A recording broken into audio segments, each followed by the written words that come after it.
Judge Lagoa. I, Arnaldo Velez, today I'm here on behalf of Ernestina Taylor, the wife of Henry H. Taylor, Jr., who was declared to have a lack of capacity. I am here challenging a part of certain orders that were entered that require or place a restriction upon stock and certain dividends that are held in a bank.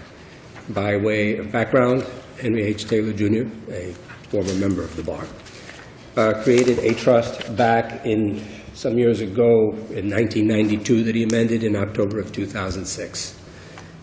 I will tell you that this trust seemed to function well until sometime in the year of 2009 when his daughter filed a petition to seek some type of relief relative to his capacity or his ability to serve as the trustee of the trust. That action lingered for some time. Eventually, in March of 2009, there was a petition filed to determine his capacity. While that was pending, the largest single asset of this trust being stock that Mr. Taylor had obtained in a bank in Key West, a situation came up where a holding company was created, and it is said that Mr. Taylor requested that new stock of this holding company, which is because it's a conversion of stock, be issued to himself and his wife as tenants by the entireties, and that came to pass in June of 2009. In May of 2010 is when the hearing to determine capacity was held. Sole matter notice for that day was the petition to determine incapacity, and during the course of that hearing, the court took very little evidence, but during the process, it also entered orders relative to visitation and orders that are in issue here. Upon being informed of the possibility of a conflict of interest of the naming of the guardian of the property, some issue developed, and then at one point, counsel for Candice Cosmides, the daughter, brought up this matter.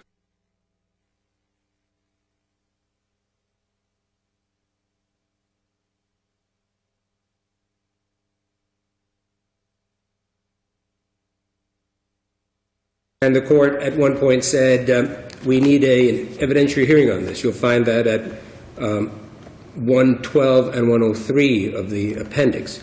Nonetheless, the court went into this in some depth and eventually entered the order in issue. The order in issue says that this stock, albeit that is now presumptively tenants by the entireties, all this stock is now supposed to be restricted. But worse than that, it says that any dividends coming from that are now to be turned over to what the court appointed as a limited guardian of the person and property of Henry H. Taylor, Jr. I challenge that ruling. I ask you to reverse it on the basis that it is absolutely violative of due process. There was no pleading pending. There was nothing pending that could give rise to this. And more so, there is no authority in the law that I can fathom that would allow a court to do this. It is a matter that comes to you, I suggest, de novo. There is reliance placed upon Section 744.457, which allows the guardian of the property to collect all payments coming due on notes, mortgages, and other securities. And there is a reference to a case called Drazinski versus Straub. I misspelled it in my brief. I called it Strauss. It is found at 383 Southern 2nd 301. But that deals primarily with joint property, where you don't have a tenancy by the entireties. It also deals with a series of banking regulations that protect banks. There is no authority at this point. Now, the suggestion is made, well, Mr. Velez, the point was waived. Well, we're trying to be ameliorative at this hearing and trying to solve as much as we can. And when I point this out to the court and I say, Judge, wait a minute, prima facie, we have a situation here. These dividends belong to both them, and this is at page 143, and what you're doing is restricting her dividends too. The court came back and said, come do guardianship work, because that's been argued, and I can do that right now. That's not to say later on I can't change it. You just heard me say that I'm going to continue with the lifestyle, and I have the jurisdiction to put it into a restricted depository, so that is exactly what I'm going to do. I am reminded that at one point we were all required to take exceptions to rulings, exceptions to when we went down to a jury conference and the judge gave a jury charge that we didn't like, was I take exception to that. And even with rulings, that rule was abolished a long time ago. I can think of no better way of objecting. I also am a humble person. At that point, if I've been told in essence to sit down and be quiet, I think my objection is well preserved. There is no basis in law for this order. I ask you to reverse it. There are certain other measures that can be taken. They should be taken consistent with the petition, due process. Let us hear the evidence. And, more so, this stock was transferred at a time when Mr. Taylor was presumed most competent. And to this day, that remains a fact, albeit that he has now been declared to lack capacity. But that does not visit pro tunc, because we all know that the policy of the law is to uphold such transfers. And even in lucid intervals, transfers, wills, etc., can be recognized. So that is why I'm up here, and that is why I ask you to reverse this. And that is why I say this is an error of law, and I ask your assistance. We have 2 minutes left.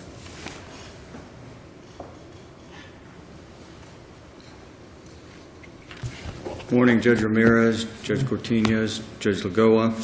Morning. My name is Shane Kelly. I represent the guardian of the property, the limited guardian of the property.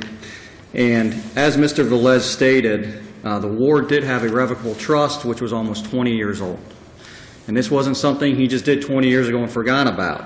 The last amendment to this trust was in 2006, so this was something he paid attention to. This was the device that controlled his most valuable asset, because other than this stock, there really is no asset in the ward's name. So this trust not only took care of the ward during his lifetime, it provided for his care if he became incapacitated, and also provided on his death for the care of his wife of long term, and then upon her death, if there was anything left, to his children. What happened here was that in June of 2009, 3 months after the ward's daughter had filed an action asking that her father be declared incapacitated and unable to act as a trustee. And the reason she did this is because the trust terms, as stated in my brief, provide that if the trustee became incapacitated, the wife and the daughter could come together and pick a doctor, and that doctor's determination would be made determining whether that person could still act as trustee. The wife refused to cooperate. The daughter was forced to file an action asking the court to appoint a doctor or separately to make the determination. But was there an order rendering him incapacitated? No, there was not at that time. Isn't that something that would need to be determined prior to doing what the trial court did here? Your Honor, that's not required under the terms of the trust. Now, what happened was... But is it your position then that the trust can never be changed? No. What happened was they didn't try to change the trust. There is an order of incapacity declaring this person incapacitated, but that happened subsequent to the lawsuit. I understand that, but my question is, he makes this change in the trust. Well, he didn't change the trust. Well, he transferred the assets from the trust. In essence, he eliminated the trust because that was the only value the trust had, correct? Correct. Is it your position that he did not have the ability to do that, to eliminate the trust? That is not my position, Your Honor. My position... Well, then my question is, if it's not your position that he did not have the ability to eliminate the trust, then is the trial court then not required to do something that says that this person is incapacitated and he cannot transfer these assets? Yes, Your Honor, and that's what the trial court... But this was done after the fact. Well, what happened was the trial court entered the order determining him incapacitated, but that's not retroactive, as we all know, and the court said, I want you, guardian of the property, to investigate whether the person had capacity on this date. If the person had capacity, the transfer is fine. If the person did not have capacity, then the transfer is not fine, and we can revoke that transfer and put it in the trust. In the interim, all the court did was said, I'm ordering that there be no further transfer of the asset. It's going to stay in Tennessee by the entirety, because we don't want this asset being dissipated before we can make that judicial determination. And then the court said, I want all the dividends from that to be placed in the guardianship restricted depository to be used for the benefit of the ward and his wife during their lifetime. The court did not invalidate the transfer. But what authority did the court have to do that? And I know due process is a little overrated, but how was it followed in this case? Your Honor, there's actually a lot of cases out of the 3rd District, and the most famous case is the Conger case, that said when you're in probate court and guardianship court, there's a different standard. The standard that you're working under in due there... process doesn't apply to probate court?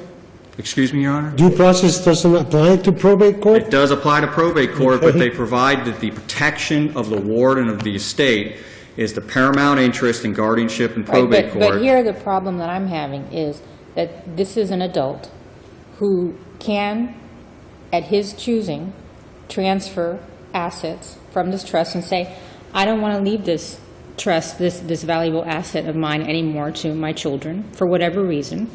And until that person is determined to be incapacitated at the moment that that transfer occurred, then how is his rights not being violated, his due process rights not being violated?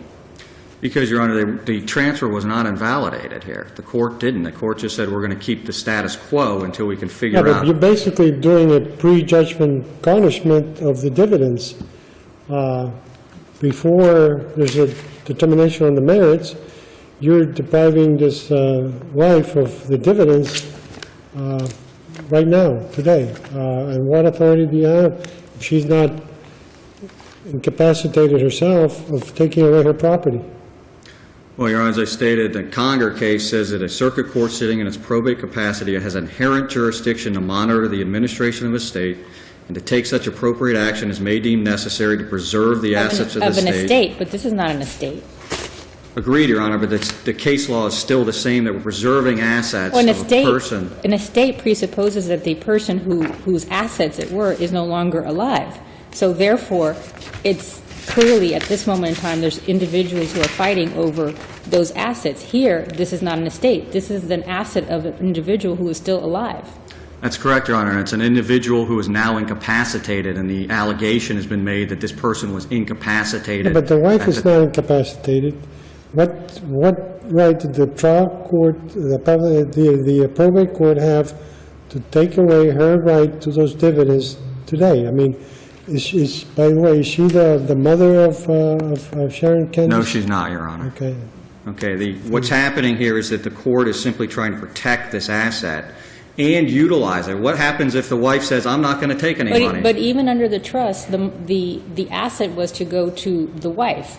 And then if there was anything left after she was deceased, it was supposed to go to the children, correct? The asset was to be held in trust for the benefit of the wife, to be utilized by a Well, again, trustee. but as Judge Ramirez is pointing out, at this moment in time, she is unable to use the dividends that are spinning off from those assets. Well, in fact, they have violated the court's order, and there's been 2 dividends paid, and they never put it in the depository, so she's been using it the whole time. But the court has said, submit a budget, including the wife's expenses. But again, even under the trust, she's entitled to that money because it doesn't go to the children, it goes to her. Well, it goes to a trust for her benefit. She would obtain the income from it, and then she would have a right under a limited standard to invade the principal of it for her lifetime after he But passes dividends are away. not principal. Dividends are considered income. Income, correct. Right. So I just have trouble with the overreaching that took place here of taking that dividend from the wife, and then she has to depend on the largesse of the guardian to pay her bills. I mean, I just don't understand what authority the probate court had to basically give a prejudgment garnishment of this money.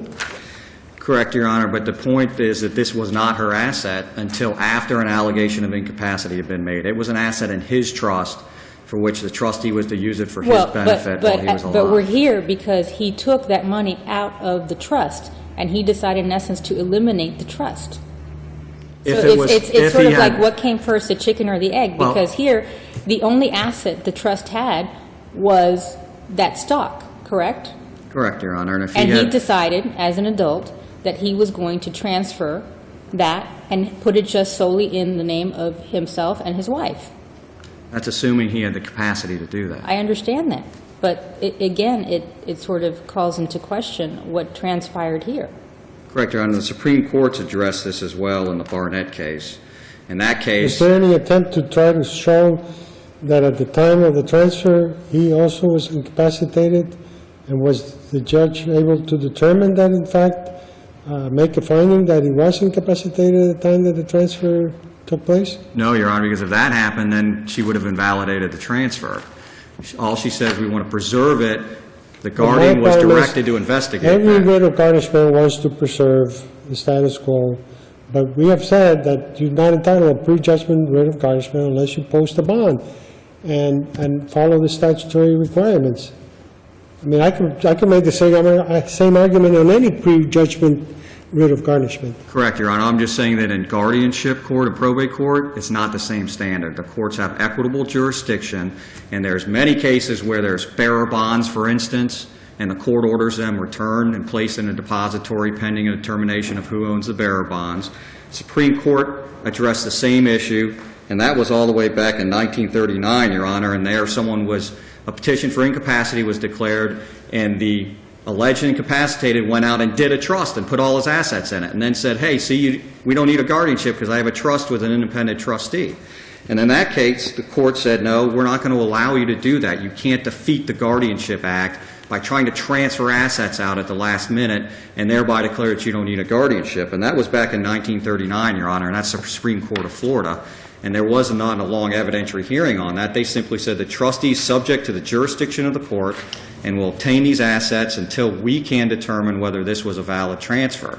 Because this happens, it's not unusual that this happens. When someone tries to have someone declared incapacitated, the person who's going to be affected by that will often cause the assets to be transferred away so that they can avoid a guardianship.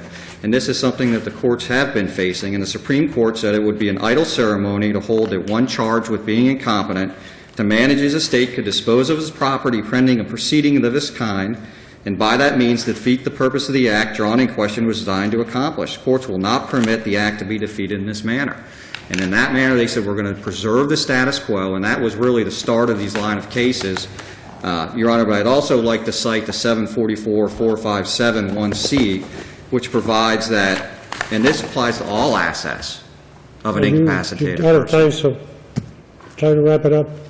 Okay, Your Honor, I don't very want to cut you quickly. midstream, but The statute provides that all dividends paid on all intangible properties, not limited by ownership, be taken by the guardian. In the case of jointly owned or tenancy by the entirety of property, half of it be given to the spouse and half be preserved for the ward. So in this case, at least half of them, even if you're not convinced that the court had the authority, half of these dividends should have been paid into the guardianship account for the use of the ward. The guardian is responsible for the care of the ward and the payment of his bills. Finally, Your Honor, I've argued that there's been waiver in two spots. And this on page 20 and 21 of my brief. The counsel for the ward consented to these actions and the entries of the order. Thank you. Thank you, Mr. Kelly. Methinks that the court has the issue, unless you have any questions. Oh, I have a question. Yes, sir. Mr. Velez. Aren't we dealing with Henry Taylor, who is 96 years old? Isn't that a ripe old age where someone may not have all their faculties together? You asked the wrong person for that. I worked with Mr. Taylor for many years, and I find he has the highest capacity. He was my mentor, and he is my mentor. And still at 96. And at 96, I find him to be the sly old fox that he always was when I met him back in 1972 for the first time. And aren't we regardless at the end of the day, aren't we on an abuse of discretion standard? I mean, what portion of the judge's order are we on a de novo standard? You are, to my belief, on that portion of the order that says to Tina Taylor, your dividends are now frozen, when in fact this stock is yours. But what we're dealing with here is a guardianship case, and the decisions made to preserve the status quo, which is what the court was trying to do while determining capacity, aren't those subject to an abuse of discretion standard? They're the ones who are there reviewing all the facts and everything before them. I have a different view of that because I go back to a decision found at 318 Southern 2nd 442. One of the older books. That says that judges will nothing. They are instruments of the law. And for every act you must take, you must find authority in the law. There is no authority to do this that I could find. That case is Rodriguez versus Dicoa. There is no basis for this. You may view it as yes, it's something laudatory. But in fact, there is no basis or predicate in law for this. This stock was joint stock. They are seized in the per, in the qui, in the me, in the tout, whatever phrase you want to do. There is no reason to divest it. Yes, in every garnishment, you can say, I come in and I want to arrest it, I want to preserve the status quo. The question is, do you have the lawful right to do it. Well, And if you don't do it, someone could dissipate the assets of the trust rather easily, couldn't they? that was the very same argument made in the case that I referred to, 318 Southern Second, which even dealt with an equitable attachment, which was penned by Judge Drew when he sat here, or out at 12th Avenue. There was no basis in law, and he said it was an outright, I call it an outright departure from law, as I recall. He called the motion a bizarre sworn motion in that case. Thank you, Mr. Thank you. Velez. Thank you, Mr. Kelly.